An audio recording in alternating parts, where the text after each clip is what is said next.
Ladies and gentlemen,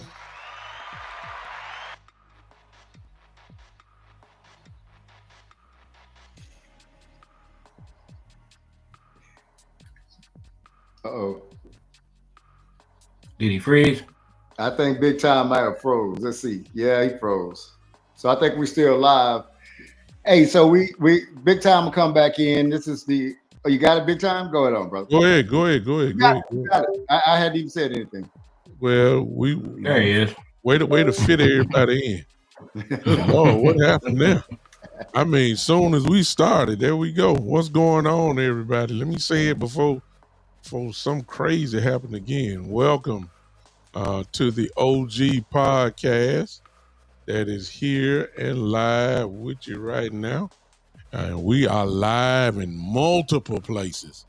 We are on B-Bird's channels, on his YouTube and Twitter channel or X.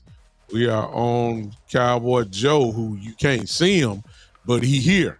I'm just letting you know. He's like the He's here. Yeah, he's here. It's dark, but he got the light. You understand? He's here with us. Cowboy Joe is in the building. His channels are on, and then all of my channels are on as well. And I don't know why am I hearing this irritating doo-doo in my ear. Y'all can't hear it, but it's all good. It's me. It's on my side, but I'm gonna figure it out. But welcome to the Cowboys OG podcast, in which we are just three guys who gonna tell the truth, call it like it is, say what we need to say. And this week, we have a lot to talk about. Obviously, you haven't seen us since the last. Let me see, who was that? The Raider game? Was that right? Am I wrong on that, y'all? When the last time they saw us? It's been a bit. No, all three of us. It's been the Raider game since then. But we ain't gonna go back all the way back there. But we definitely have not had the opportunity together to talk about what happened just this week alone, in which the Cowboys shut a lot of people up as we beat up the Eagles and we beat up the almighty Patrick Mahomes and Kansas City Chiefs. And the Cowboys, hey, let's call it like it is from the start. I'm going to get out the way.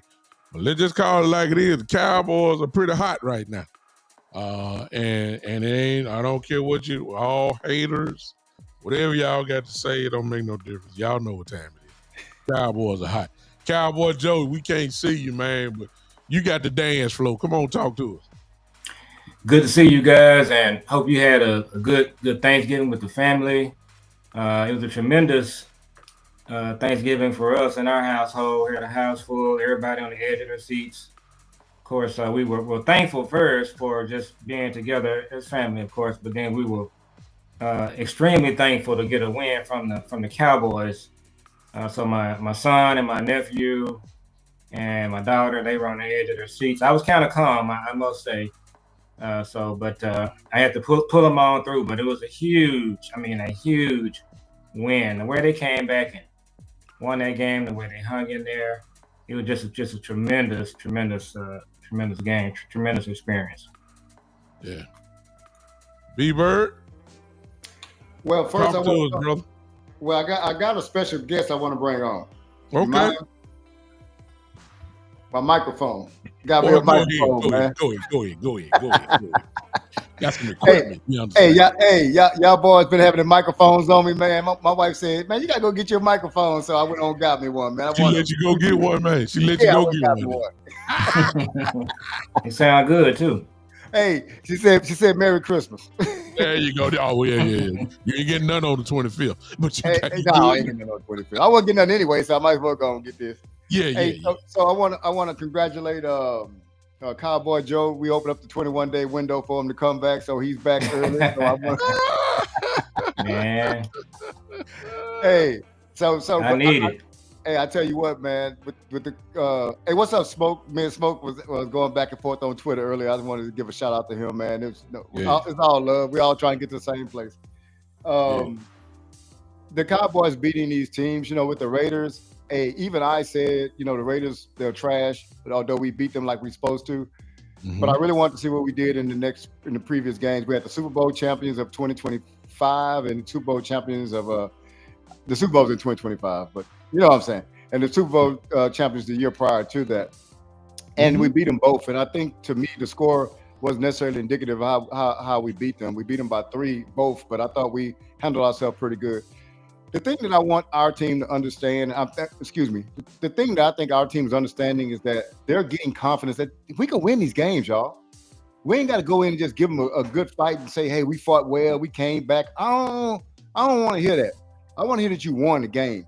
And guess what they're doing? They're going out there winning the game, man. And the one thing that I cite everybody kind of even Cowboy fans or Cowboy haters, when they talk about our quarterbacks, even Tony Romo, this is what I would tell you. When have we ever had a defense that was as good or better than our offense? We've never had that. And so now we're getting a defensive effort out there. We've gotten turnovers, right? Can I divulge one thing that I really like? Mm-hmm. I like the fact that we played good defense. We didn't get one turnover the other day.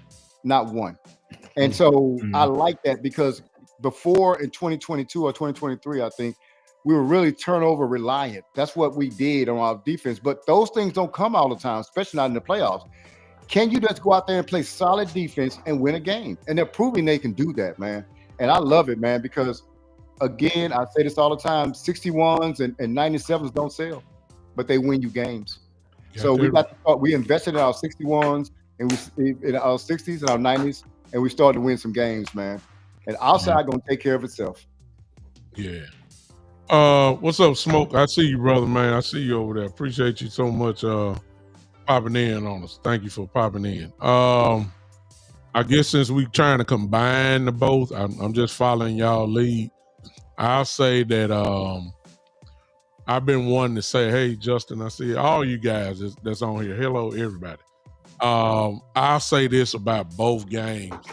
I'll take it from this perspective that it's rare we haven't had where the Cowboys were faced with the moment and they took advantage of it. Correct. And it was mixed in with adversity.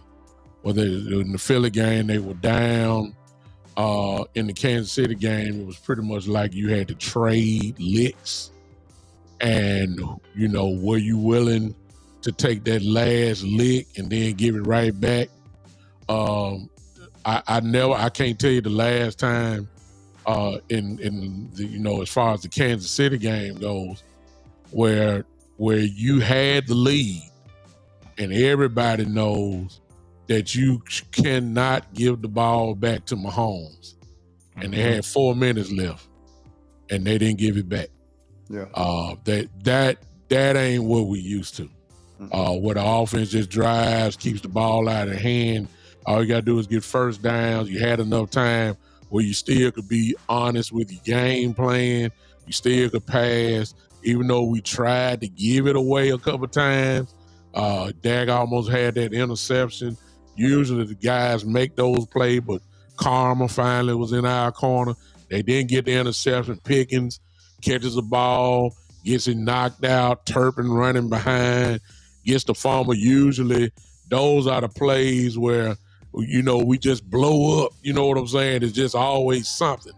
But finally, the sun was shining on us this time, and we was able to, to shut it all down. So I was glad that out of both games, they met the moment and they took the moment. Yes. Rather than having us be on the short end of the stick. Yeah. I mean, we can go into details, with, plays and players and all that stuff. But I was just fine glad that they was able to shut it down, close games out the way they can, and get the job done. And for that, we find ourselves, ESPN and the pundits and everybody else would tell you the percentage that we have, but we got too many games left to be really locked in on percentages when all you need to do is just do what you've been doing, and that is just concentrate on what you have to do, win your games, and let the chips fall where they may right after that. Just win your games and then just do what you're doing. So far, I believe Schottenheimer, who deserves even more credit now than I've ever given him, but he has his team locked in and focused. It's really just that obvious. Cowboy Joe, I don't know if that's the way you want to go with it, but come on, talk to us or direct us wherever you want to go with it. So I'm gonna take you guys back in history just for a minute, and you guys being historians yourself of the Cowboys, you remember this. So in the '93 season, Emmett missed the first 2 games, and so for that whole season, we were chasing the 49ers and the Giants for home field advantage, and we actually got on a winning streak and we won some games, and then we lost a couple of games, and so the 49ers were the number 1 seed. And then on Thanksgiving Day, we played the Miami Dolphins, and it snowed in Texas Stadium. We had the Leon Lett play. Yeah. So when we lost that game, the 49ers got the number 1 seed back again. So at that point, guys, that team, The 49ers lost the following week. So, with that being said, that Cowboy team, they had to win 5 games in a row to get the number 1 seed. You win 5 in a row, you're the number 1 seed. The very last game they won, gentlemen, was the game in New York when Emmett broke his shoulder. So that was the 5th game. So that team, they ran a table. They went 5-0. They got the number 1 seed. Now, this team we have here, obviously, we don't have. We may have some Hall of Famers, don't have any Super Bowl champions, but the bottom line is, I believe we control our own destiny. We're gonna take it one game at a time, of course. But if we win 5 in a row, like that team did, I think we're in the playoffs, and I don't think anybody will want to play Dallas if that happens. Wow. What you got on there, B-Bird? And what was the question again? I'm sorry, I was looking at something real quick. No, I was saying this team has to win 5 in a row to get in the playoffs, and we're gonna take them one at a time. But do you think we got enough to win 5 in a row like we did in '93? Yeah, I think we do, and I think it's because of the additions of Quinnen Williams, Pickens, and Clark. So when I talk about dogs, I'm talking about guys that walk in the room and you know they the dudes. Also, the opponent know they the dudes too. And we talked about this before, whereas I think a dog is a dude that strikes some fear in other people. One of the things that struck me was during halftime of the Philadelphia Eagles game, Quinnen Williams, gave a speech and was kind of rallying the troops and everything. And they say this speech was pretty impactful. So it kind of fired them up to come back out. I want to tell you this, a guy that was brought onto the team 2 weeks prior, coming in and giving a speech, lets me know that it was a void of leadership there because he shouldn't have a place to do that. He shouldn't feel comfortable doing that. Now it's great, but there's a void there. He felt that void. He saw that. He felt that void. So I like that because now the team can kind of take on his personality. He's a dog, so he gonna create dogs around it if some are there to be created. To win 5 in a row, you need dogs. You don't just need good players. Because see, what happens with good players is their confidence gets shaken sometimes. Dogs in their mind always just think, nah, I'm just better. I'm just gonna go out here and do this. It's that unshakable confidence that they have in themselves. Like Pickens, hey, Dak, I know it's 3 people on me, but you can still throw me the ball because I still think I can make that play. That's what their mind says. They might not verbally say that, but you want them to think that, right? You want those guys to have unshakable confidence. And right now, what I'm seeing out there is the Cowboys are playing with a lot of confidence, man. They're not scared of, it's Philadelphia, it's going to be tough. And it's Kansas City, it's going to be tough. But one thing I thought about y'all is this, and I'm changing the subject just a little bit, not totally. But don't you feel like we've become the hunter instead of the hunted? I think we're hunting teams now. Before we were the hunted, we go into places and people give us, we like, you're supposed to beat these guys. We're in the game tight and we win 31-28 or something against the Cleveland Browns or something. You're like, how did that game was even that close? No, that's because they was hunting us and we badly won or we lost. But now we're hunting teams. We're going to find teams. We're going to hunt teams. Dude, we ain't hunted teams since, I know we hunted in the 90s. We hunted teams. Well, we're hunting teams now, and I like that because that's how you got to be. That's aggression. That's what strikes fear in people. The hunted and don't never strike fear in people. The people that hunt strike fear in people. And so I think what we're doing now, man, it is sustainable because you got to have a dog mentality to make it through all these games, man. You got to have a dog mentality to beat the Super Bowl champion and the Super Bowl champions from the year before. You got to have a dog mentality to beat those guys. And what I think what we got now, we've adopted a dog mentality, and you can go through 5 games and win them with that mentality. I'm not scared of anyone. I'm not scared of Detroit going in. And we're going to laugh again because me and Big Time always laugh. Hey, I feel good about that Detroit game. I'm telling you right now. I'm gonna push back just a little bit. I'm gonna keep what B-Bird said, but I'm gonna do just a slight push on that and say that I think that for the first time in a long time, we are the hunted and we are the hunter at the same time. It's the Dallas Cowboys.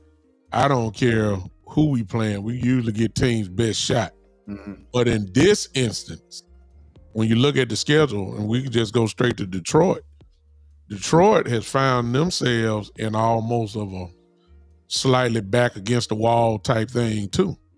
Yeah, They're going to be desperate when we play them, even though we all know about some of the injuries that they have. But I believe I think we're 9th in the NFC, and Detroit is 8th. And they're not leading their division. Green Bay is. And they are trying to stay at least in that wild card fight, and they're not presently. I don't think they have that spot too.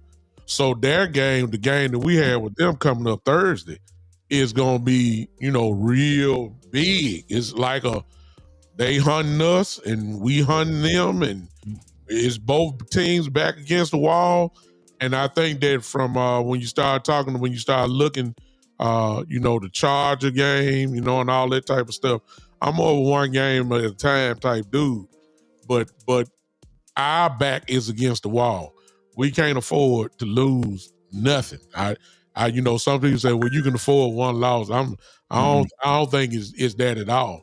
And I think that when you look at the matchups, if you want to look ahead, and the way that the Cowboys are playing, and especially the way this defense has come together. Mm-hmm. Listen, the matchups favor the Cowboys. I don't care who it is right now. You can go down the list: Chargers, Vikings, Washington, Giants, Detroit. I'm not saying we're going to be favored in the game, but when you look at the matchups, it's kind of hard to say that this team has a distinct advantage over the Cowboys. It's really just that simple. So I'm not overconfident.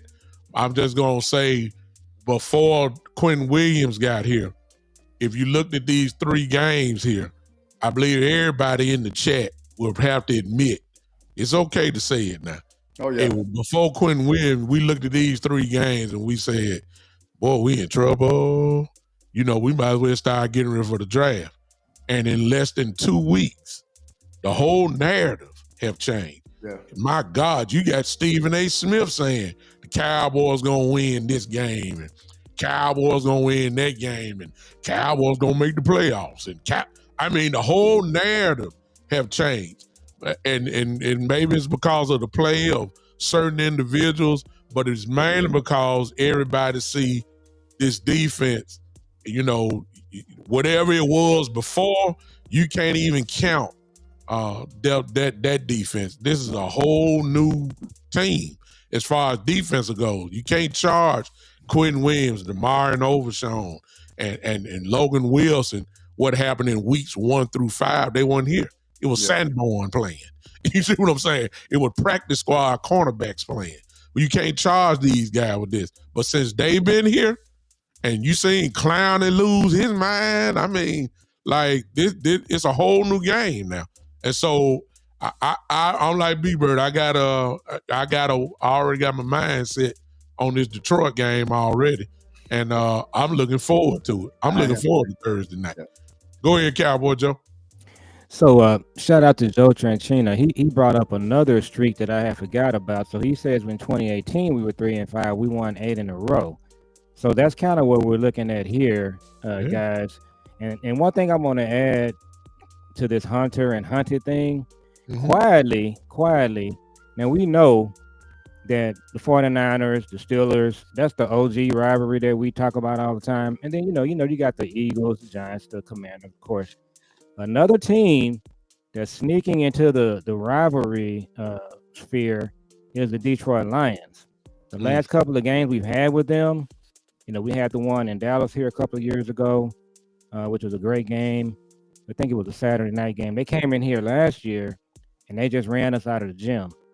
So I think this coming up game, it's going to be a rivalry type game. I hope that we're prepared for it that way. It probably will be some Cowboy fans in the stadium up there. But these games get bigger and bigger every week. I've been telling you guys, I said last week, well, this is a wild card game. That's what this is, okay? It is. Saturday was a wild card game. This Thursday, it's a divisional playoff game because the team that loses this game, you might be in a little trouble. Just like Kansas City, we might have knocked them out of the playoffs on Thursday. I know Baltimore lost. Buffalo has lost, but if we win this game Thursday, Detroit, this is the team that went to the NFC Championship game a couple of years ago, guys. So it's a huge game. I'm calling it a divisional playoff game, and I'm looking forward to it. It's going to be intense, and we just got to have our guys ready to match the intensity. All right. Since we all there, let's talk about Detroit real quick. And I don't know if you guys had a chance to study them or not, but let's just go off the top of our head if you haven't studied them. Let's just go off the top of our head.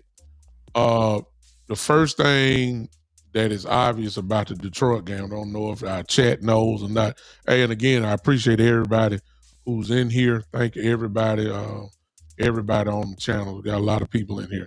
Got people on TikTok as well. Hello, everybody in TikTok land. Listen, I need everybody to hit that like button. That's the first thing. Hit that like button. Wherever you're watching from, hit that like button. If you're on YouTube, hit that heart button. Smash it a few times for us. Let's just show some appreciation. We ain't asking for no money or nothing like that. We're just asking y'all to hit that like button. It will carry us a long way in doing this. If you can smash it, everybody give us about 20 likes a piece. If you use your phone, your thumb, like I'm doing right here on screen, that's about 20 right there in a couple seconds. Detroit.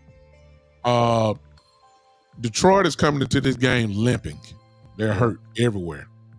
And, nobody feels sorry for us with all our injuries, so I don't feel sorry for Detroit. Mars St. Brown has a ankle sprain. It's not a high one, but it might be the type, they're going to carry that thing out, but signs look like he may not play on that Thursday. That's a big loss for them, and even if he does, he's not going to be right. Them ankle sprains are tricky. You can try to play on it, but it's kind of like what CD tried to do, and he tried to play on it, and he couldn't do it, so he was out for those few weeks. So that, and then their lineman is hurt as well. Now I realize they got their all-pro center back. He ain't played all year, coming out of retirement. He's coming back. The word is that he's probably not going to play this game. The word is that he's probably going to play the next game.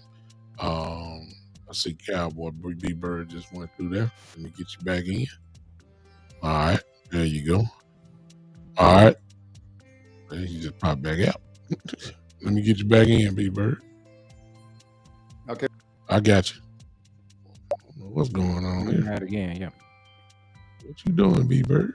Well, I'm trying to put my front camera on because my computer started messing up on me. So. Oh, okay. You good now? Yeah. Nah, it started dying. That's my bad. Oh, okay. You good now? Yeah, I'm good. We don't know if he's gonna play the center, but if he does, I hope he do play. Cause look, you ain't played all year. Your first test ain't gonna be good against Quentin Williams. I can tell you that right now. So who are you talking about? The center, the All-Pro center. Forgive me for not knowing his name. Frank Radnauer. Oh Frank, yeah, but they announced today that he didn't pass his physical. Oh, really? Okay. Yeah, so he's gonna stay in retirement. Oh, okay, but he went, and then it makes it. He had a hamstring that was gonna take a grade 5 hamstring strain. That's gonna take about 3 or 4 weeks. So he will stay out for the year. He good. Okay, well, forget what I was saying. I mean, they will be without their center. They will be without their center. So we're talking about at least minimum I don't know how many linemen they carry, or somebody can maybe move over or whatever. But regardless, he's going to be a backup center.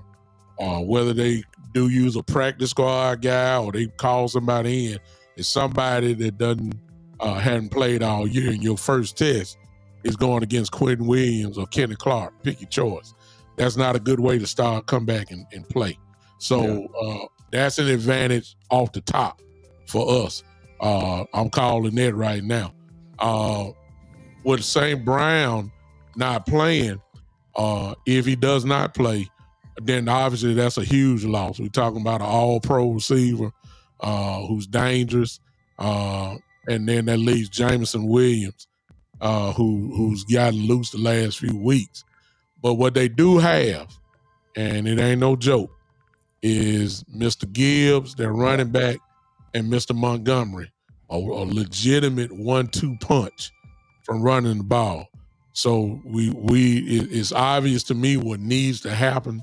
We need to shut down Gibbs, which they've played the run quite well last 3 weeks, starting with Genty and on up to Saquon, and then on up to Hunt and Pacheco as well. So we need to lock these guys down in the run game, and if we can do that, I believe we're gonna have a real good day on that part. Yeah, I'll let y'all go ahead. Yeah, they got that. I can't remember the tight end name, but he's really good. Laporta is out. Laporta's out. He's out. Yeah, so I'm saying they're really in trouble as far as that's that number 1 and number 2 targets on receiving. You know what I'm saying? They got Williamson, but he's more of your deep threat type guy. You know, hit him on some deep balls, but you can't do that all game. The other 2 guys are the ones that are missing are your first down guys. You know what I'm saying? Where slot type guys that work the middle of the field, and those guys being out going to be, it's going to be kind of hurting for them guys. So I like our chances. Also, we don't have to worry about the elements. No wind, control elements. We play well in domes. No matter where we play at, we play well in domes.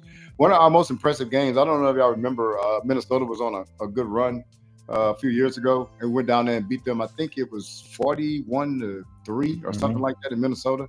Yeah. And we play well in domes, man. That's probably our most impressive road victory I've seen probably in the last 10 or 15 years.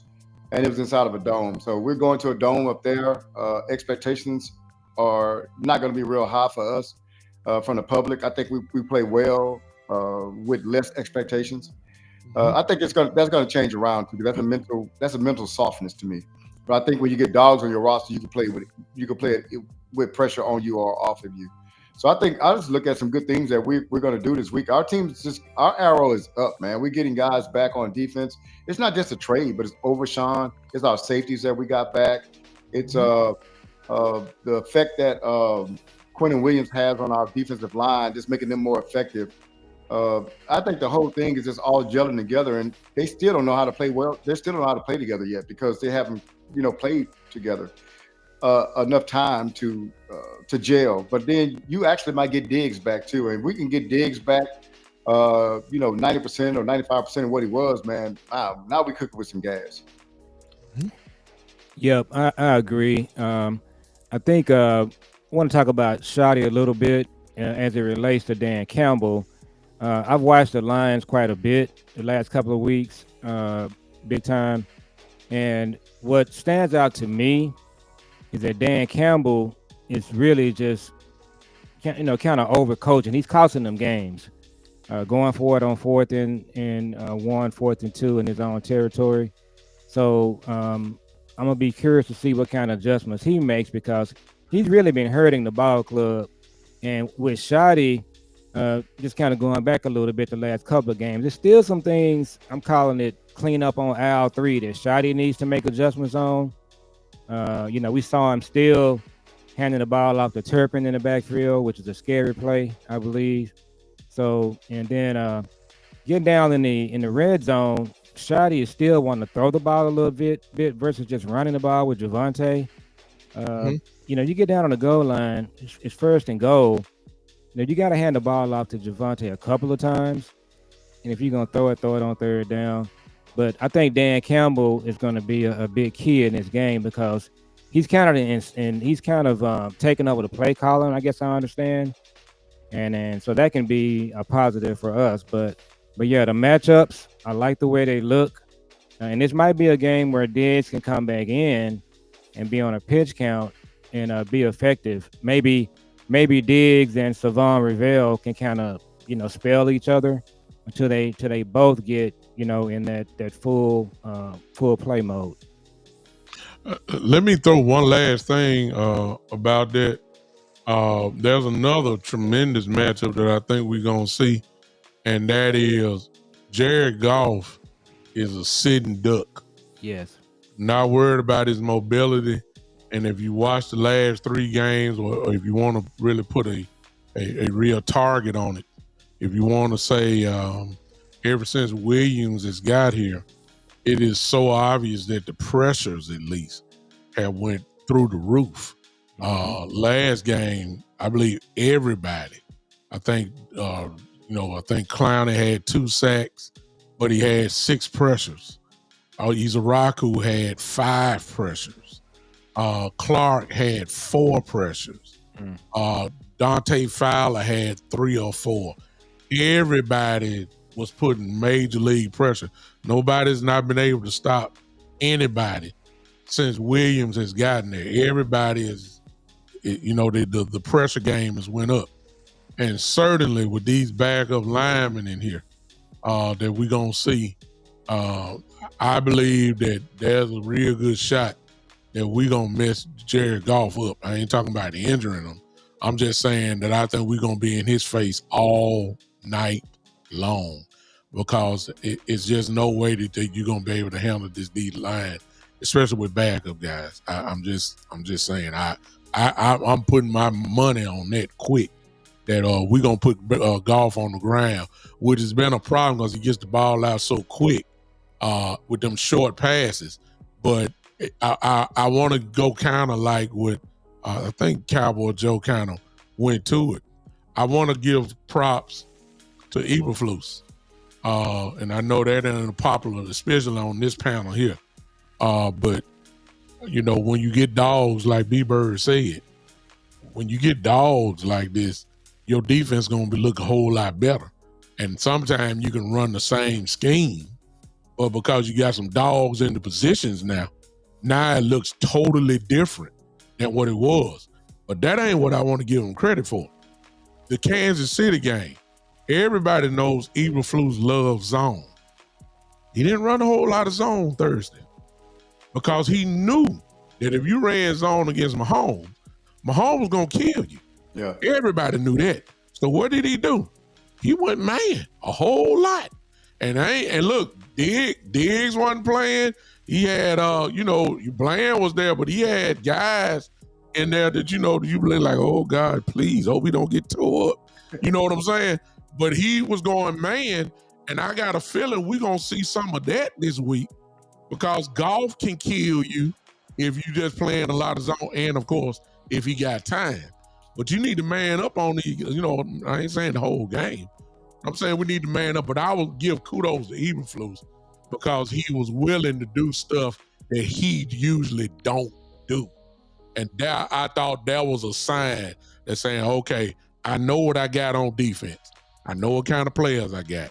I'm willing to change up my system because it complements the team defense better. And I want to give him credit for that. So I don't know, y'all ain't gonna give it to him, but I do. Well, you know me. So I want to get clarification on me and Eberflus. I never was I've always defended Eberflus in this sense. He had no players. Mm-hmm. And so whatever defensive scheme you got, it could be the 46 defense, it could be whatever it is.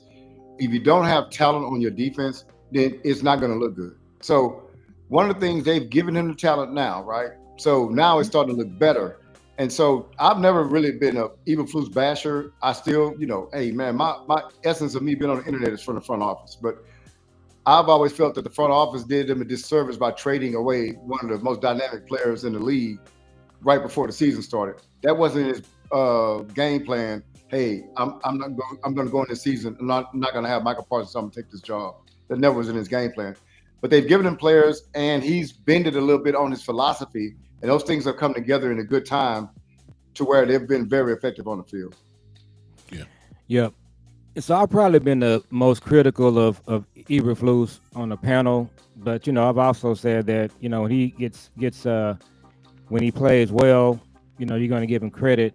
I thought his schemes against Philly and Kansas City were much better, and I did notice the more man coverage on Thursday, and he also dialed up some blitzes. So I agree with you guys. He looks like he's doing better with the talent, more talented players. And Patrick Mahomes is very hard to get a handle on. I think we sacked him 3 times. It really could have been 7.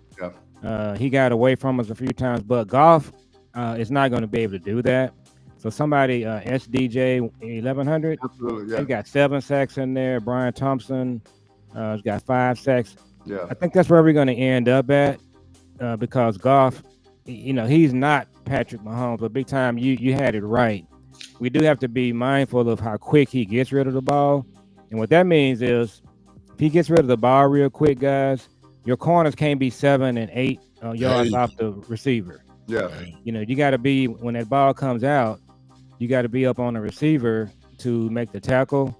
So that's the adjustment, and I'm still looking for Eberflus to make. What are you going to do when that ball is coming out, or your corner is going to be 8 to 10 yards off the line of scrimmage? That's gonna be big for this game.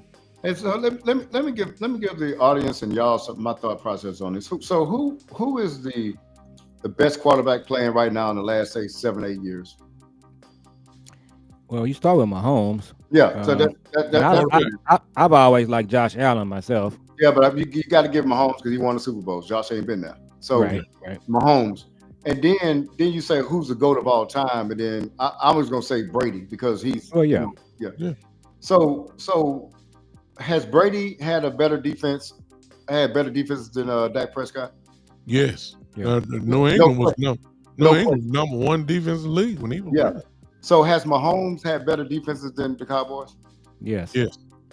So if the GOAT of all time needs a good defense, a great defense, and if the active GOAT needs a great defense, why Dak don't need a great defense? I get tired of people putting stuff on. Let me tell you what a great defense does. It takes the pressure off of a quarterback saying, I have to score every time. If you think you have to score every time because your defense can't hold them, you're going to start making some mistakes.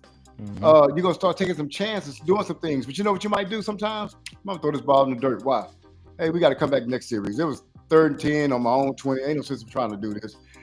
He don't get that. Dak doesn't have that luxury. He didn't have that luxury. He's starting to have that luxury right now, man. And so this is a little detour from what we were talking about. I know we're still talking about defense. It's really not a detour, B-Bird. How important somewhere with this? How important this defense is, y'all. I remember, and me and Cowboy Joe talked about this when the Chiefs played the 49ers in the Super Bowl. Today's GOAT struggled in the first half, but guess who didn't struggle? Their defense held them down until he got it together. It was never a time. It's never been a time in Dak Prescott's career where he can have a bad first half and the defense hold the team down. We have not had that.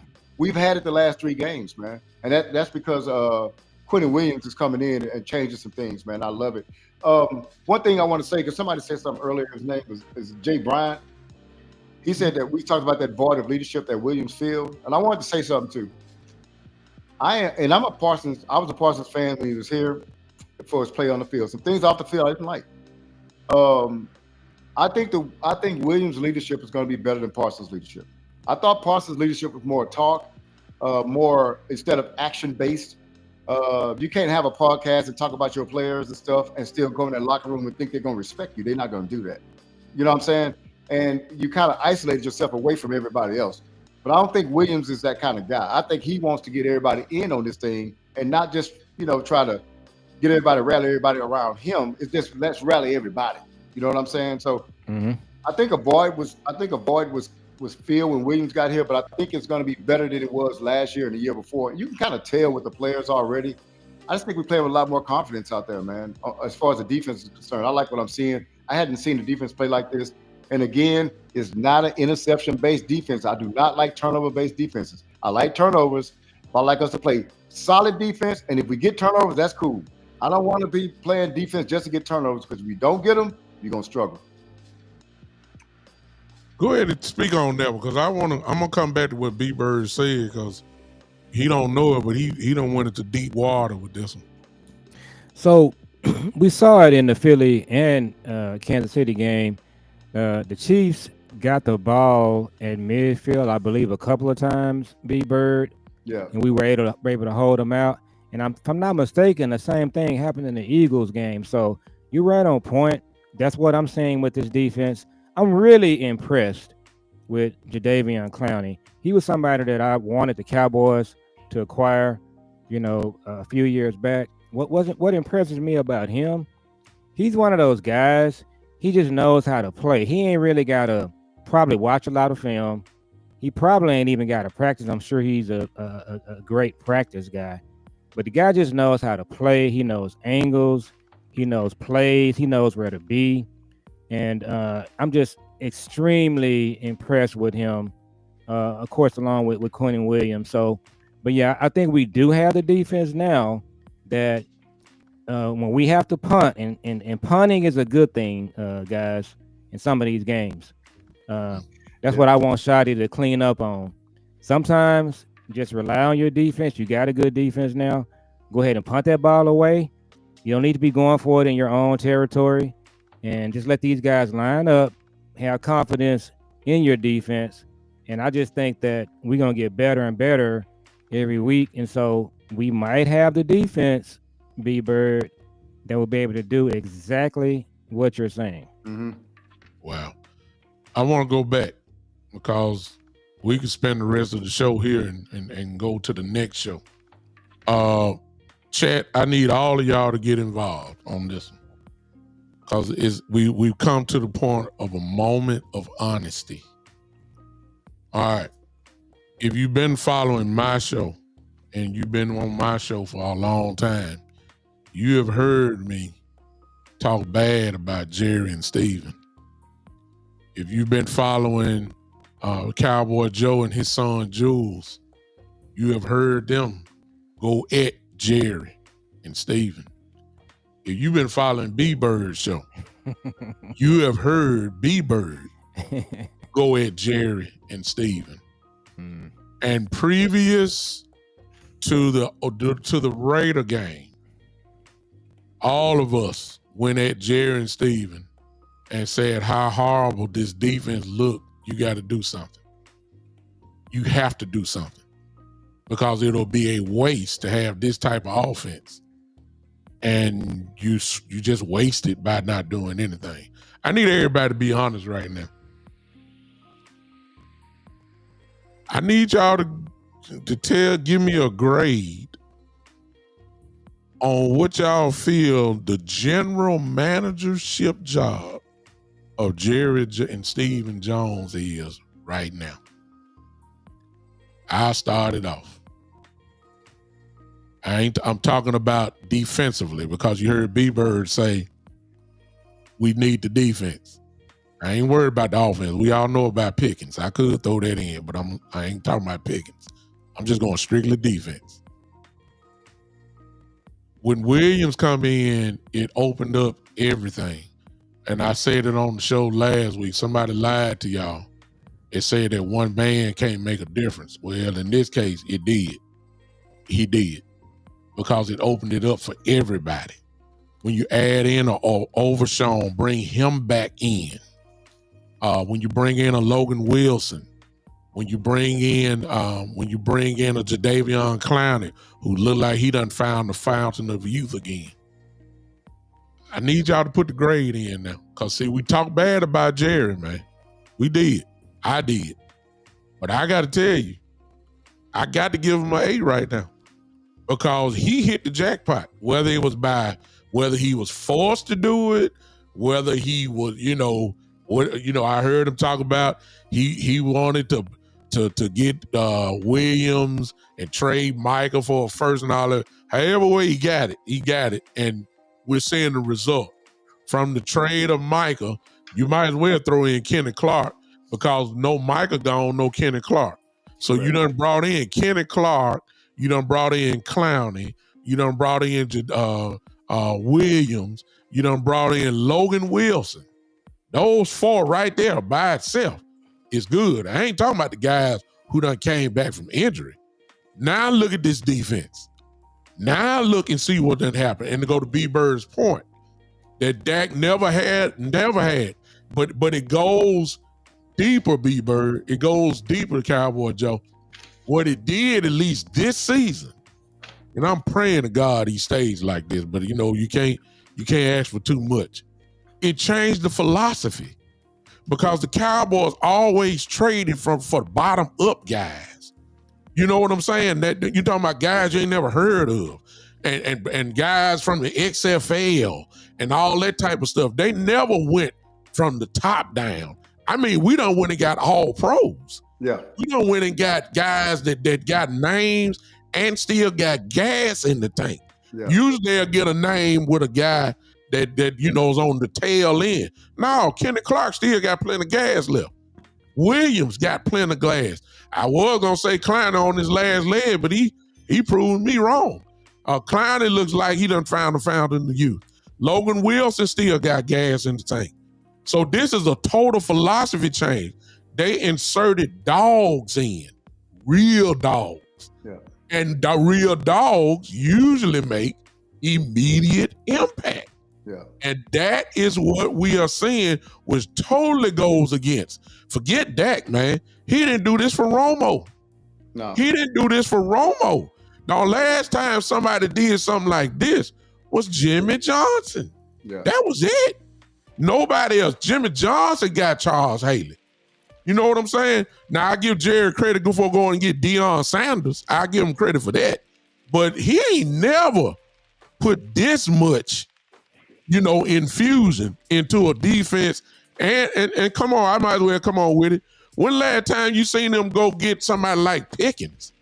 I mean, once you throw Pickens in this mix, look what he's done for general managership. Pickens, Williams, Kenny Clark, extra draft picks, Logan Wilson, Quinn Williams. Oh, ain't no question. He got an A to me. So, and that's where we're going to differ, because I got him at a C. You got him at what? A C? A C? Yeah. You going to talk to me, B-Burger. I need to see where you coming from this. Okay, so. I ain't saying you wrong. I just want to see. Pickens, home run. Okay. Clark, good pickup. Williams, home run, right? Okay.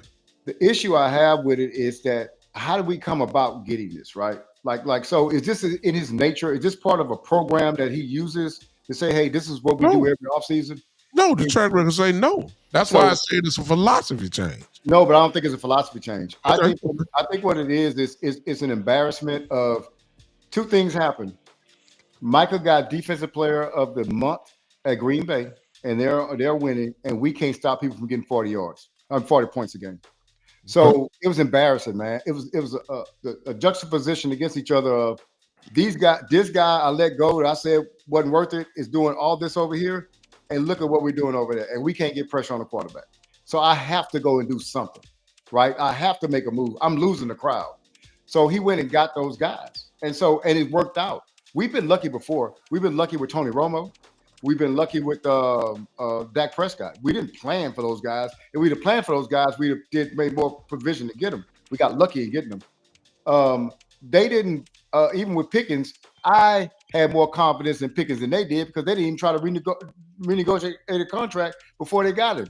And I was telling everybody, I was on Law Show, man, we need to get this guy signed. That need to be part of the deal. Oh, everybody was saying we need to wait to see what he does. I already know what he's going to do. He's going to shine with Dak Prescott. And he's going to cost you a lot of money. Well, who was right? Who was wrong on that? So the thing is that if we go back to Marshall's shopping for free agents in the offseason and we go to UFL in the offseason and we rely on draft picks in the offseason, then we're back to the same thing. If he takes this and say, okay, this is the way to go forward, I'll come back and regrade this and say, okay, that was the change. But when the stimuli is the fact that it was embarrassing and it was looking bad on you, that's why you had to do it. Not because, hey, this is the best thing to do for football. Then I can't really give you that credit for it because you got to be embarrassed to do something. I should have to embarrass you to do something. So what you're saying is it's yet to be determined. Well, I would say this. Like this, because I got it. Smoke was on here. Me and Smoke went back and forth today. One of the things I said, I don't know, I think it's Eddie Murphy had a joke a long time ago that said something about, where the dude said something about, man, I take care of my kids. And the dude say, dude, you can't brag on taking care of your kids. That's what you're supposed to do. You remember that? I ain't never been to jail before. Yeah. Thank you. Yeah. So look, so I can't look, man. I made some good moves at GM. That's what you're supposed to do. Make good moves at GM. What it is that we hadn't seen it, so we happy for it. But guess who sees it all the time? Philadelphia. Another thing I don't want to do is give Jerry too much credit because one thing I noticed yesterday, man, that was interesting. Did both of y'all watch the Philadelphia game? Yes. Yeah. Those dudes just won a Super Bowl and they were booed. They Mhm. just won a Super Bowl last year. What that does, man, they keep pressure on their organization, man. They don't let off of them. And I don't want us to let off of them right now. I don't want to be giving Jerry all these pats on the back now. Jerry's asking for pats on the back. That's why he's trying to, hey, I was want to get Quentin Williams because he sees a good pick. Now you want to act like he's all in on it. But you didn't have that mindset when you traded. You didn't trade and say this was going to happen later. You didn't know this was going to happen later. Jess might have held on to Quentin Williams. You never know. So you traded in an emotional, you got mad. For one thing, it was bad faith. It was bad faith negotiating. Everybody knows that. And then you got mad because it didn't go your way. And then you said, I'm going to trade him. Michael and them came back to the dude with $41 million. Just $1 more million to be the highest paid player in the league. And that dude did not want to sit down at the table. What kind of businessman won't sit down and talk about a better deal? Unless you're in your emotions. So he was in his emotions the whole time. So these things that happened after he traded them, those things are separate from when he traded them. Because if all those things would have happened at the same time, hats off to you because you did that. But they didn't. And so he got lucky that they just really wanted to get rid of Quentin Williams, not get rid of him, but wanted to trade Quentin Williams and do a rebuild. So my thing is, I do see the results are good, but it's not like it was planned results from him. You get what I'm saying? That's my opinion. Wow. So I like it, B-Bird. So what I'm gonna do, I'm gonna split the difference. I'm gonna go right down the middle, and I'm gonna give him a B. Now my B is based on. So right now we're 6-5-1, guys. I really think that the way he handled the Micah situation kind of just took us off the rails. You know, one of the reasons we are 6-5-1 is because of Jerry. I will also add that I believe that we could have got Quentin Williams, Clowney, Logan, and we could have kept Micah. You could have got all of that and the above. So I'm going with a B because ultimately we're on a game-to-game basis right now. If we lose to Detroit, we might be out of it. We lose another game. What it's going to come down to is Jerry put the team in a hold, in a hole, not hold. He really hurt us at the beginning of the season the way he handled his trade. He did recover, did some things that are coming into fruition now. But for me, it would have been an A if he had just got these things done in the training camp, the beginning of the season. Look, if he had traded Michael, guys, if he had done it, before the season, when you could have acquired the picks, I believe this team right now may be the best team in the NFL. It could be, but we may not actually see them in a playoff game because of the way Jerry handled this to start the season. He hurt us to start the season. He did make up for it with the trade, so that's kind of where I am. I'm with a B. That's where I am on it. Wow. Well, the way I look at it is, it's better than what we pretty much all had gave him prior to the trade, which was an F. I believe everybody it gave him before the Raider game. If I asked that question then, everybody would have said he deserves an F as a general manager. So it just amazing again how you can insert quality guys who can make immediate impact. Yeah. And you see the difference immediately. And you can see the changes that have been made, and it make you wish, like Joe just said, that you wish it could have been done before. Go ahead, Big time. I got a question for you because you asked that, and I asked Joe this question, and you can answer this too for me. Just think if we would have did that move maybe 2 weeks earlier. Now it may have would have cost us more, right? As far as draft capital. Yeah. But if we do that, I know we win the Arizona game. We I win the think we're Carolina game. You Won win the the Yeah, Carolina. Carolina game. you think we win the Hey, Carolina game too? If I if think you win the Carolina game and the Arizona game, Arizona game, I think you might be in first place in the could be in East. first place. Yeah. Well, I'm just being honest with you. I'm not, hindsight is 2020 and what if and all that, but I guarantee you, if we had Quentin Williams and Kenny Clark playing at the same time, Rico Dowd wouldn't have had no 200 yards. He killed us, man. No way. No way. And you don't lose to Arizona. And one thing I want to add, big time, I do want to give him credit for this. And I want to ask you guys about this. The George Pickens trade was done before training camp. It was done before training camp, right? Yes. Correct. Yeah. Okay. So now correct me if I'm wrong. The MVP awards at the end of the year, do they do NFL MVP, offensive MVP, then defensive MVP? The 3 awards? Offensive player of the year, defensive player of the year, and then MVP of the league. So I'm going to say this right here. This trade they did for Pickens is going to end up being one of the best trades they've ever made. And right now, he has to be the in the lead for 2 of those awards. Now I don't know about the MVP. Offensive player of the year, he has to be. Do you guys agree? I agree. Yeah, I saw you put that on Twitter, and I did. My MVP right now would be Dak Prescott. But offensive player of the year, he would be in that category. Because if it's not Pickens, who would it be? I don't As far as what? Offensive MVP with 5 games left. Well, that kid out there in Seattle JSN is killing. He's doing his numbers are crazy, man. He's doing too much. You're talking about Stafford, who I think is the MVP of the league right now. What about the running back in Indianapolis? I mean, he should be getting votes for MVP of the league, even though it's quarterback kind of thing. But if he does not get it, I think he automatically becomes your offensive player of the year right off the top. But I'll say this. I will say this, Cowboy Joe. I will say this. When Pickens came, what we did not expect is what he's going to be unless he gets injured. Mm-hmm. There is no question that George Pickens right now is a first-team All-Pro. Yeah. Oh, no doubt. Forget Pro Bowl. All-Pro.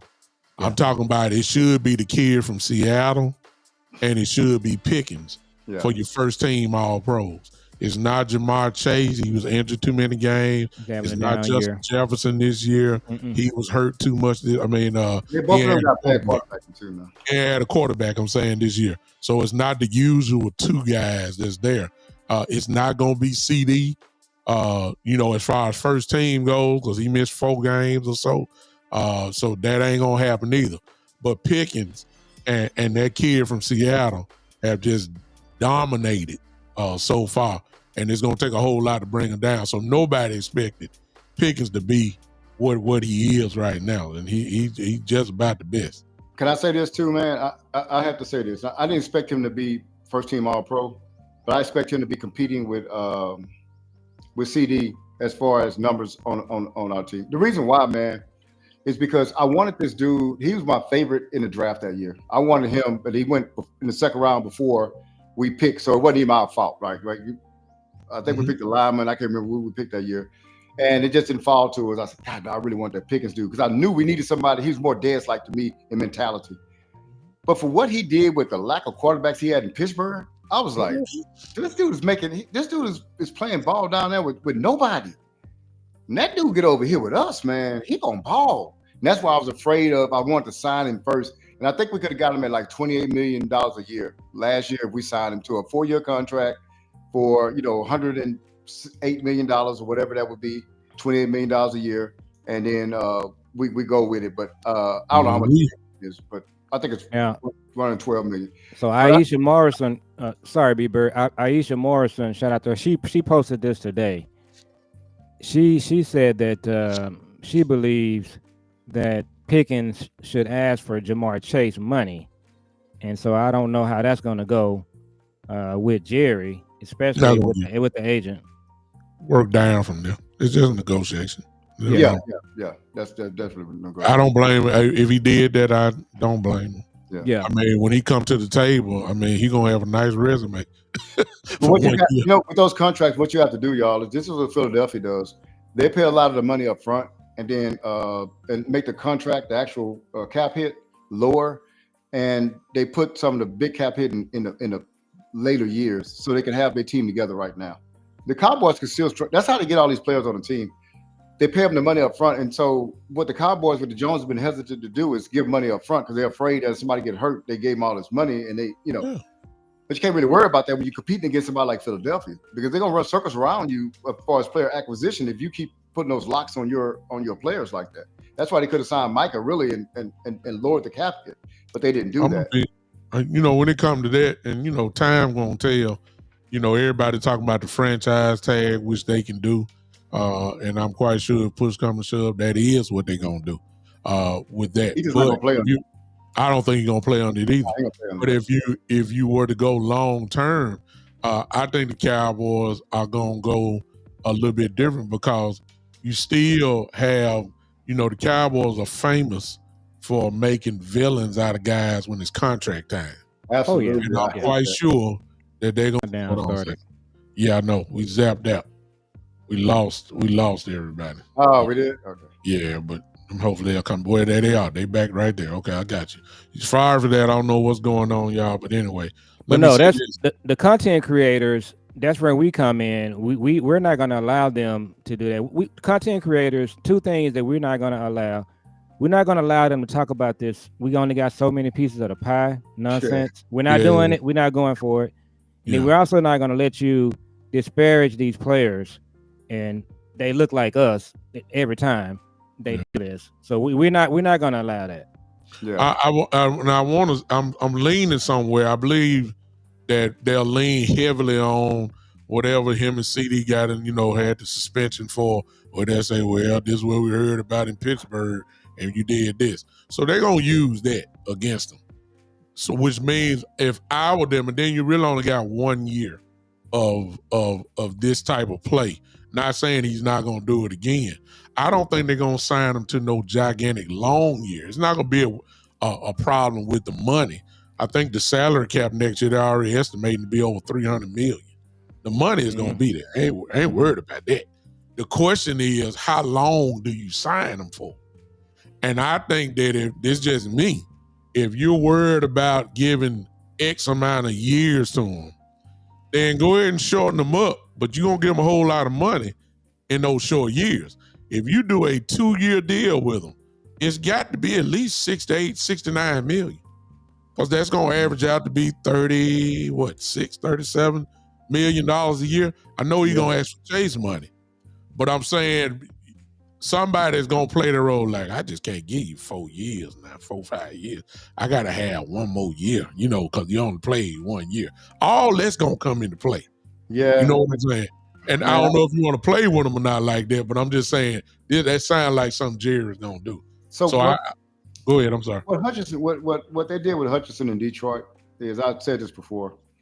Aiden Hutchinson, the GM told him, "Hey, Aiden, look, you had this bad knee injury last year, but if you come back and show that you're your former self, we're going to sign you to a contract." You never heard anything in the public. Aiden came out and played 4 or 5 games with himself. They signed him to a mega deal that was right up under Michael Parsons. Juxtaposed to Jerry throwing Michael Parsons under the bus and they going back and forth. It don't have to be that way.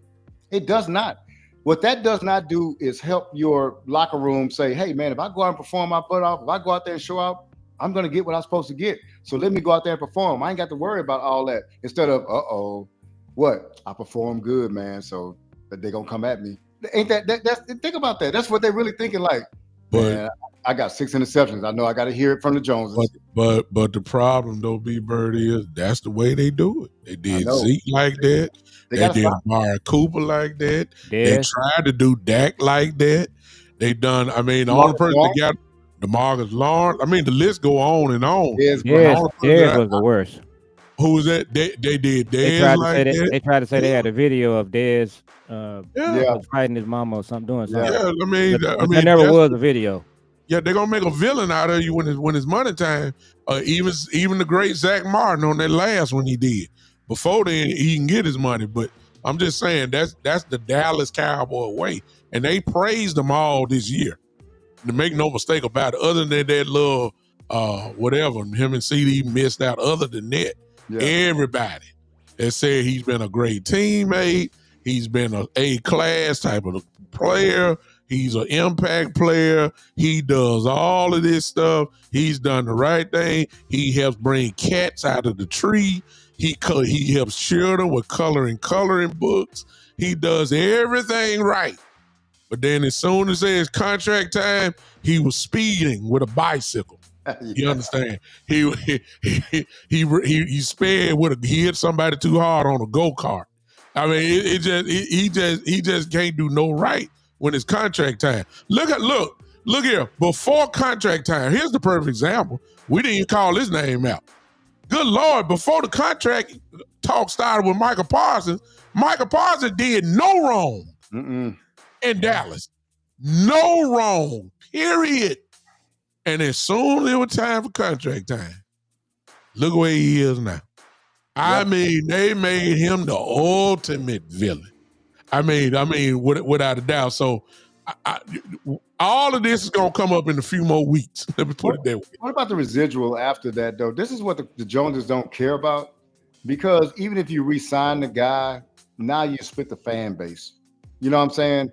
And now I still see people in comments talking about they glad Michael gone, because with Michael, I was like, wow. I said, this guy didn't say anything in the offseason, had a conversation with Jerry Jones, and Jerry knows that this isn't the way you do business, but they take all that stuff and they take all that stuff, man, and then put it to the side. And I think it's some tribalism going on with it, just being real with it. There's some tribalism going on with it. And so, because if you name all those people, they got something in common that he goes, and he takes some liberties with that too. And I'm going to go to my grave saying that. He knows I can do these dudes this way because the public don't mind me dragging them guys. But I can't drag a Romo. I can't drag a Martin. No, he drag Romo. He didn't do that. He didn't he really didn't drag Zach Martin until he really didn't drag Zach, even the last time. He really didn't. Think about how if anybody deserved dragging, it really was Martin, because Martin was going for a redo of his contract. He wasn't going for a contract. Yeah. So he really should say, he already got a contract. What are we doing here?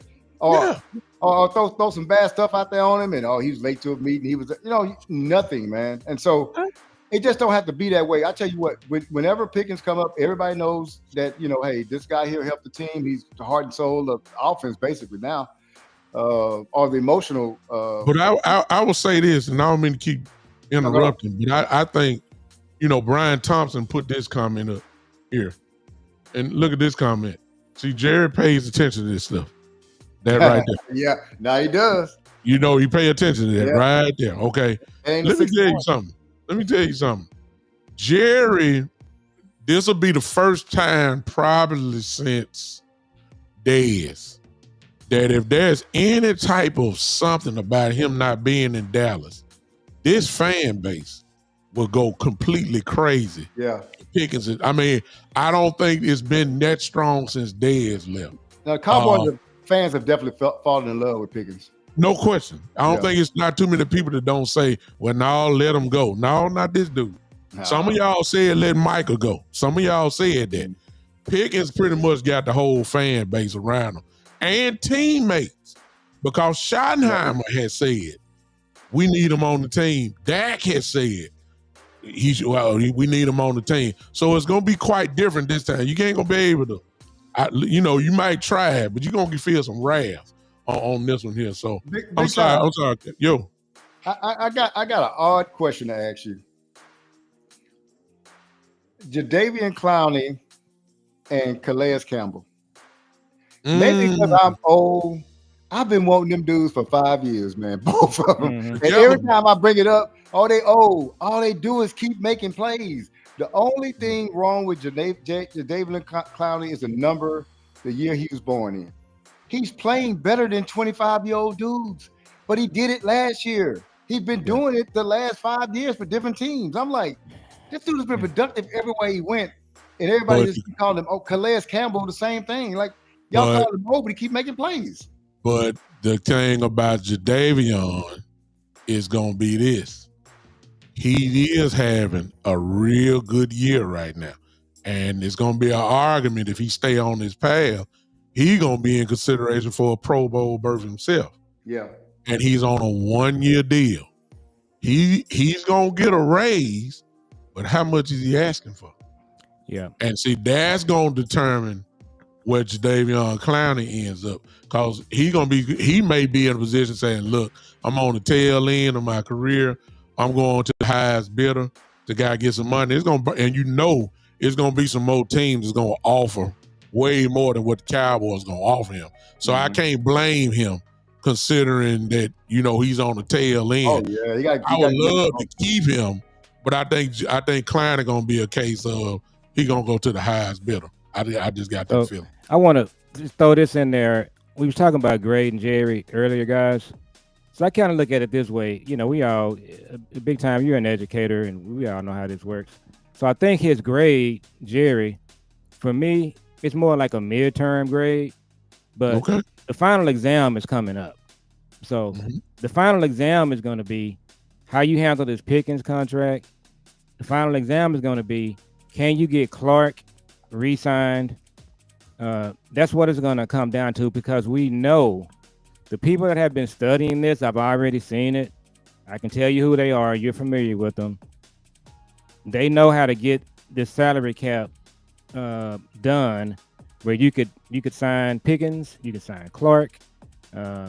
We know Quentin Williams is probably going to ask for a new contract. So I said all that to say this: you can get these deals done, and that's going to be the final exam grade for Jerry right there. What happens in the end. Gotcha. Did we lose B-Bird? No, B-Bird. I'm gonna click him back in. Okay. Let me throw this one in. There's another wild card that needs to be talked about as well. I see B-Bird. Make sure you in here first. Going through. All right. You good? Okay, you good. There's another wild card that's going to be done. I know we way ahead. We already talked about the Detroit Lions, y'all. Just in case y'all wondering, we just flowing right now. But there's another Williams on this team that deserves a raise too. And he's gonna get a big one, and that's Mr. Javonte Williams. that's right. And you know how the Cowboys are about not paying running backs. So in order to keep him, which I'm quite sure Schottenheimer gonna want to do, you gonna have to pay this dude. Now I don't know what that means. But he top 5 in the league right now. He certainly is going to be a Pro Bowl running back, barring injury. He's going to make a Pro Bowl this year. This dude going to have to get paid, man.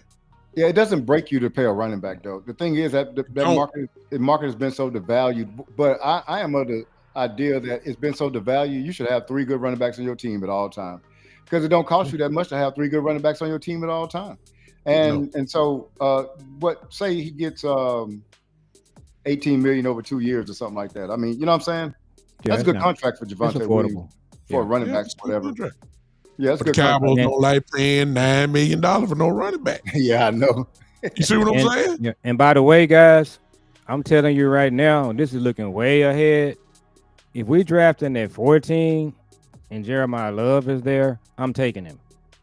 And then I'll just have 2 good running backs. I'm not passing ain't up. nothing wrong with that. So 2 things I'm not doing in this coming up draft. I'm not passing up a running back because of Javonte Williams. I'm just gonna draft one. I'm also not passing up a linebacker because of Logan Wilson and Overshawn. If you get on the board and Sonny Styles is there or Anthony Hill from Texas is there, I'm taking them. You just take good players, because that's what the Ravens would do. What the Ravens do, they just sit back and they just wait for you to do something goofy, and they just take a good player. So I said all that to say this: even though we want to sign Javonte, I still think we need to draft a back as well. Hey man, Joe, you cannot draft Jeremiah Love. You got Jadon Blue, man. Oh no. No, Jadon Blue right now is behind my guy Malik Davis. And what No doubt about that. about Malik? That was Love him. I've been telling you I love that dude for 4 weeks, man. I love him. I've been calling for him all year long. Yeah, you have. Yeah. I've been calling for him all year long. I already knew it. I mean, because he's already showed us. Yeah. From years ago, he can run the Yeah, ball. absolutely. So something that my son told me that I didn't know about, and I was gonna share this with you guys. He said that what he heard was before one of the games this year, he said because they've been going back and forth with Malik, cutting him, keeping him on the practice squad. They cut him after the preseason. So it sounds like him and his agent, they were kind of getting tired of playing games with Dallas. And so what the Cowboys wanted him to do was get on a plane and go to one of the games that he had been activated for. And he was kind of having some issues with that, but they ended up talking him into going ahead and boarding the plane. So I said all that to say this. He is somebody that he's probably, he's a little tired of the Cowboys playing games with him with his career. And so hopefully he's locked in, at least for this season, because we're going to need him. He can play. Hey, one thing, man, this just a technical thing here. I don't know if we live again. Are we still live? We live. Because we I'm live. It shows live we on live. my side. We are live on I'm live. I'm looking at everybody. Okay. But Malik Davis. So guys, I think this team, we can get better. I think we need Diggs. I want to get you guys' opinion on where he's at. What are we hearing about Diggs? I think he can help, and I'm looking forward to him playing. And so, what are you guys hearing? What do you guys think about Diggs? And Jerry said that he could have played last game, but he definitely will play this game. I like the fact that two things I like, and I'm a big Diggs fan, man. He's one of my favorite players on this team. But what Jerry said Jerry or Steven said that, hey, if Diggs come back and he proves that he can help the team, he'll get the snaps. So they're just not going to give him the job back. They're going to make him say, hey, you got to go out there and earn your play. We got guys out there already playing. But another thing, too, is don't get in your emotions about Diggs. I know they don't like Diggs. But if the guy can help you, this is what a GM and a coach does. He says, if this guy can help us win and he's on the bench, why is he on the bench? Because of my feelings? And then so they're putting that to the side and saying, if this guy can help us win, we're going to play him. And if we think we can help him win, if he's healthy enough to go out there and play like Diggs, we're going to play him. And I like that. I welcome that. I would say, coming from a different way, I was always taught that whatever sport you're playing, you're supposed to put your best players on the field. Yeah. Diggs automatically walking in the door is your one of your top two cornerbacks on this team. It's no question about it. What's going on with the music, man? Okay. Well, anyway, he's a top two cornerback on your team. It's obvious he needs to play, especially with the way this defense is playing as far as pressures and sacks goes, and the ball is coming out a little bit before time that the quarterback really want to throw it. Well, if that's the case, that's what Diggs and Bland live for. This is how they got all these interceptions. Yes. Because the ball came out quick. They was able to sit on routes. They was able to take it back to the house. This is what they ain't no better too. As far as interception go, this is how both of them became all pros because they got their hands on the ball. And if you've been noticing, our cornerbacks have been getting their hands on the ball the last 3 weeks. So now you insert a guy in like Diggs who can hurt you. It is no downgrade for putting Diggs back in. It's not a downgrade at all. It's an upgrade. And so I welcome him back with open arms. I think that just makes it better. And then what you can do there is you can put Bland back down in the slot. That's where he's the best. Yeah. And so like the game Sunday, if Bland is in the slot, he's probably covering the tight end a couple of times. We got caught up there. And one last thing I want to add is we talked about this before. I want to see the Cowboys when they're in obvious passing down, second and long, third and long.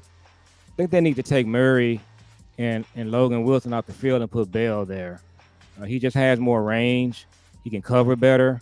And so I just think this team. The scary thing is we can get better. We got players to get better. We're probably peaking at the right time. Last year the Commanders made it to the NFC Championship game.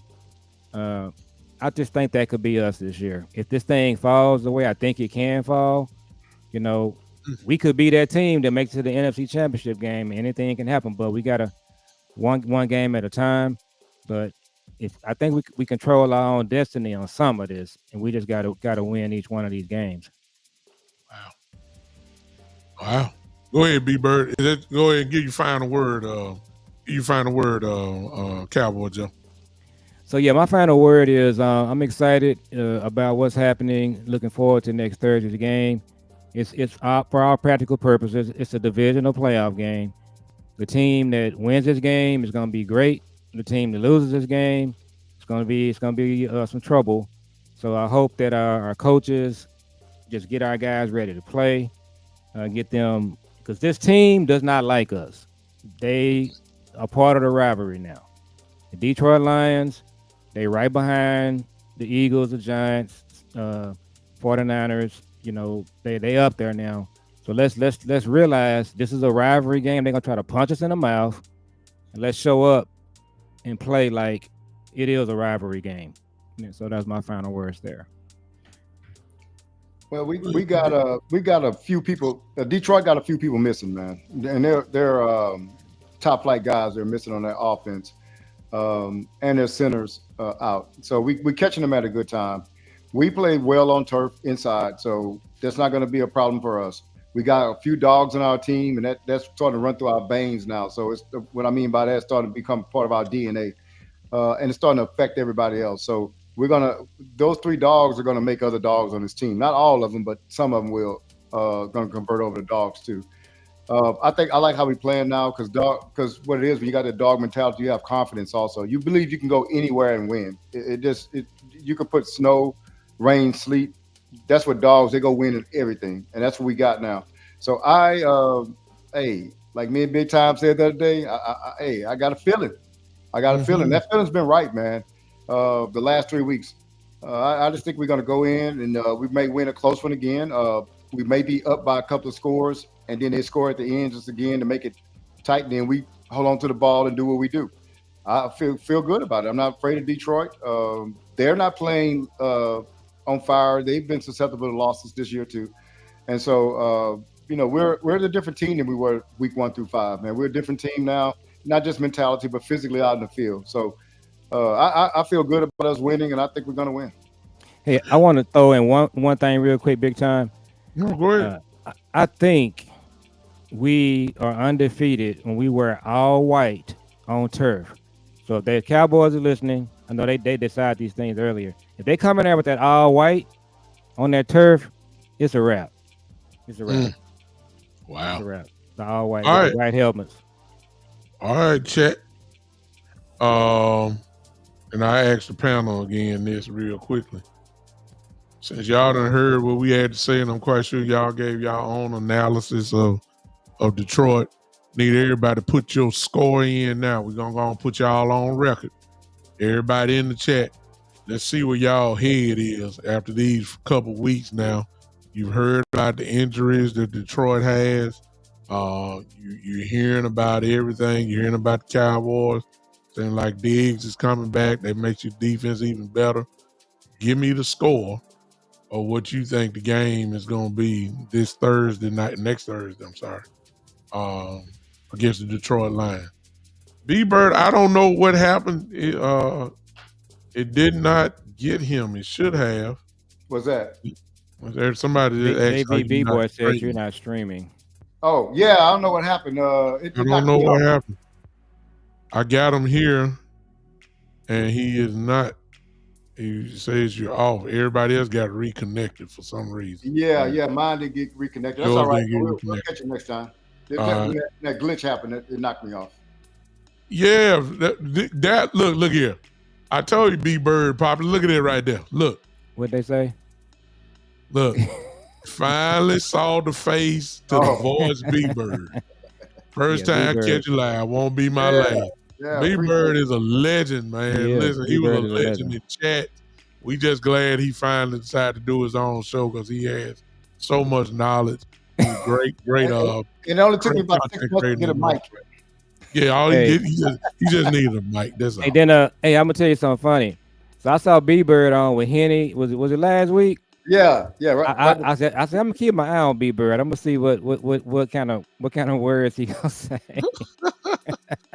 Y'all know what I'm talking about. Oh man, look, I'm me everywhere. I was with him last night. I just You was? yeah. So I said, I got my eye on my boy now. Yeah. Hey, now I ain't say nothing out of line, did I? No, you. Yeah. Hey, no, you kept it real, but no, I love Henny. I love listening to Henny. Henny's funny, they are funny. Landlord is my guy. I love Henny and Landlord. But yeah, I was watching you, B-Bird. I'm seeing all these scores in here, and I'm looking at blowouts actually. I see Terry Turner 31-17, Stanley Cunningham 34-20, Gerald, my cousin, 34-22, T. Heine, I don't know if I pronounced Ty Heine, 31-21. Y'all put these scores in. Cowboy Joe, what's your score? Real quick before I finish it up. I'm going 24-20 Dallas. 24-20. That's a close one. D-Bird. 31-24. 31-24. That's it, Joe. Let's see Miss Verdi, 27-24. All right. I'm going because I got the feeling. Ladies and gentlemen, I'm finna go crazy here. I don't think it's gonna be close. Wow. Ooh. I think the Dallas Cowboys because long as they know their back is against the wall, this sense of urgency is there. And they know it. And so I'm going 30-17, something like that. 30-16, 30-17. I really believe. So they're gonna be booing him in Detroit like they booed Philadelphia. I don't think they're gonna boo him in Detroit like that. But I will say this, and let me close it out by this. I'm gonna close it out by this with something crazy. There's another one that says that Dallas dude said boss always speaks highly of B-Bird. Rightfully so. B-Bird is legendary, man, and for years, legendary in our chats for years. Appreciate y'all. I'm talking about for years. I know he's been on my show for years, popping on me, and I be like, and I zone everybody. I just talk to B-Bird the whole show, almost like that. I'm so glad he finally got a microphone. Yeah. Him and Coach Marv are the two guys, without a doubt, that if there was two people that definitely need a microphone, it was B-Bird and Coach Marv. And both of them have done it, and leaders to say they channels have grown, crazy already. They great. I mean, there ain't nothing else you can say about that. Let me close by saying this, y'all. The most embarrassing part of the game on Thursday was the national anthem. When they did, and when the trumpet player got to "In the home of the Chiefs," and you heard this big, loud Chiefs. Yep. And then you looked in the crowd, and man, it was so much red in there. It was red everywhere. It literally was big time. Half and half. Go ahead. I'm sorry. Real quick. You know they show that video of when they're opening up the stadium and everybody's running for those standing room only tickets? Yeah. I thought I say, boys, a lot of red shirts running towards. Because a lot of fans in here. Those standing room tickets never change unless it's a real gigantic game. I bet you the tickets went up, but when I went to a couple games, those standing room tickets are only $55. Yeah. Now, have we got the ratings numbers yet? Oh, I haven't seen it, Cowboy Joe. I'm quite sure it's off the chain. I haven't. They thought it would break a record. They said it was going to be the most watched game ever. Yeah. Yeah. But what I want to say is, and unfortunately, we got a lot of breaking to do because it's been this way. All those seats, just in case everybody don't know it, all those seats are held by Dallas season ticket holders. Yeah. There's a waiting list for Dallas Cowboy people that want to buy season tickets. So the reason why you saw all the red in there, and you can't blame nobody for being a capitalist, they sold their tickets to Kansas City Chiefs fans, just like you saw all that green in the stands when we played it. Exactly. See, Gerald, my cousin right there. My cousin just said it right there. And I can't argue with you. Yeah. You know, you can go and get your Christmas money right then and there. You know what I'm saying? $700 to $1,000 per ticket, and you got 4 people that want to buy 4 tickets from you. I mean, that's $4,000. How many people really gonna turn that down? So, but the problem, we never really have a home field advantage. Now, this team is good, but I'm just imagining if you had a team that really had a home field advantage one good time, where you know the crowd is really you know, Dallas Cowboy all in that. I mean, it's not gonna happen because Dallas never really have been that way. Ever since we opened up that stadium, it's never been that way. But it really was embarrassing to me to have that many Kansas City Chiefs fans there. I'm just hoping that one day, as we get closer to the end, that when these guys really need 90,000 people to be really just loud, and you got another team in your opposing end zone, and you got this place going cuckoo. I'm just hoping that one day we'll have a true home field advantage one time. That's the only thing that I can take it from. But we got the kind of dogs, like B-Bird said, it don't make no difference if you got the whole stadium red. We're going to handle business anyway. Well, let me tell you, it's a few things on that too. So the tickets are so high that it price out real fans such as you and I. And so me and you wouldn't sell tickets. We would go to the game. But you buy people, you get people that buy season tickets that have a lot of money, and it's a social thing to them. So now then on the other side, how often does Kansas City come to Dallas? So you might have Kansas City fans around here that never really get to see their team.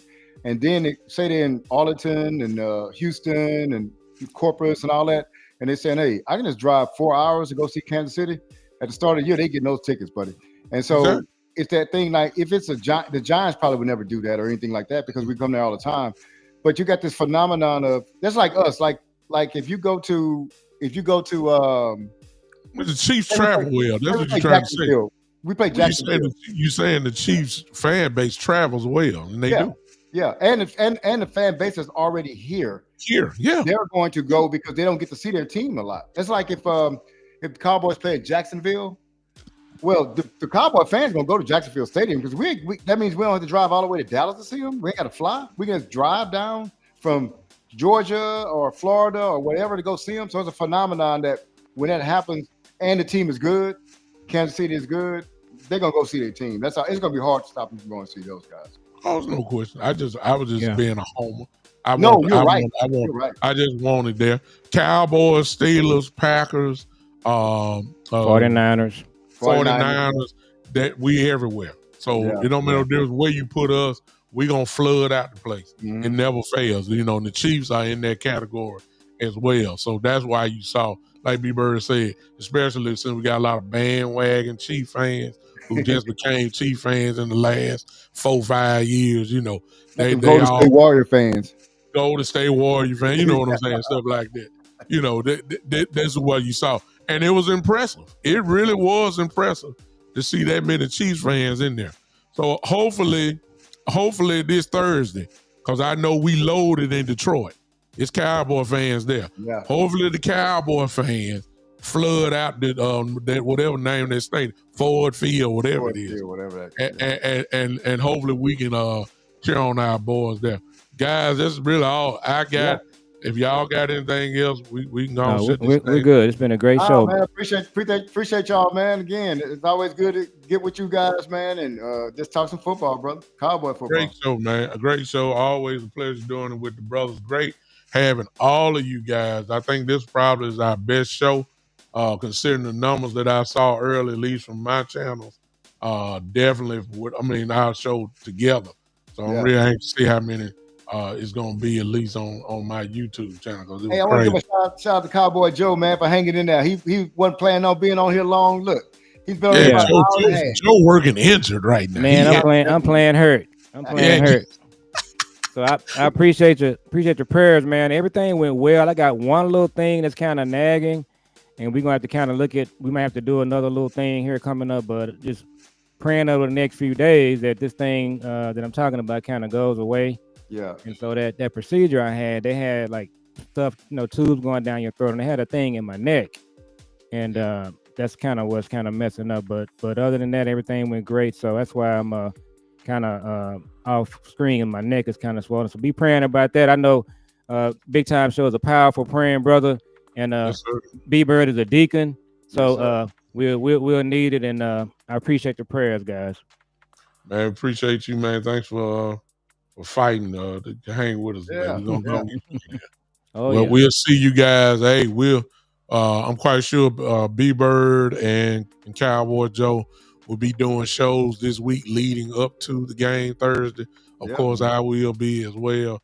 So this won't be the last time you guys see us at all. So on your individual shows, support B Bird on his show.